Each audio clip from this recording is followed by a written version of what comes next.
состояние, которое характеризуется повышением артериального давления с цифр 140 на 90 и выше миллиметров ртутного столба.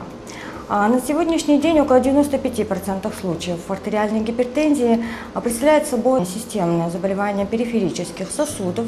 К сожалению, это заболевание неизлечимое, прогрессирующее.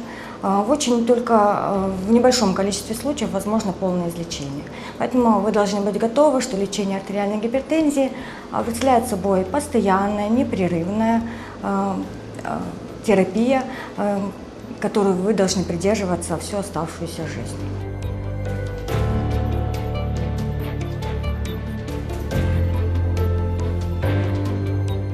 Повышенная масса тела, а на сегодняшний день это оценивается по окружности талии на уровне пупка, так у мужчин 102 см и выше, это говорит об избыточной массе тела. Для женщин это цифра 88 см и выше.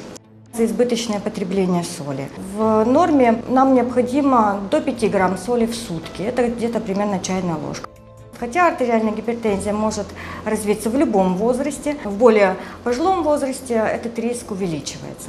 Так у мужчин повышение артериального давления увеличивается в возрасте старше 55 лет, а у женщин старше 65 лет. Еще одним фактором риска артериальной гипертензии является малоподвижный образ жизни. Курение является очень грозным осложнением сосудистых заболеваний. Особое внимание в контроле артериального давления приобретают пациенты с сахарным диабетом и с заболеваниями почек.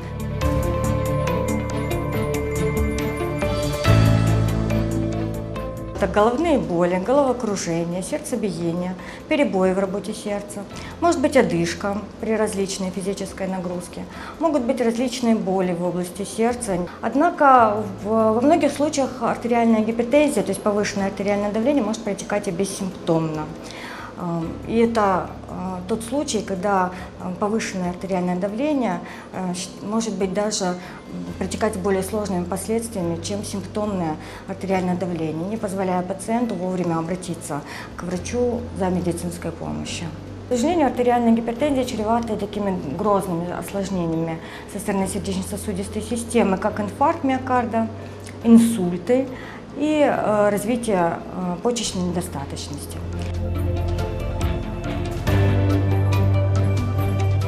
Необходимо каждому пациенту снижать массу тела. В рационе должно быть уменьшенное потребление соли до 5 грамм в сутки. В рационе должны быть уменьшены продукты животных жиров. За сутки пациент должен потреблять около 30% овощей и фруктов.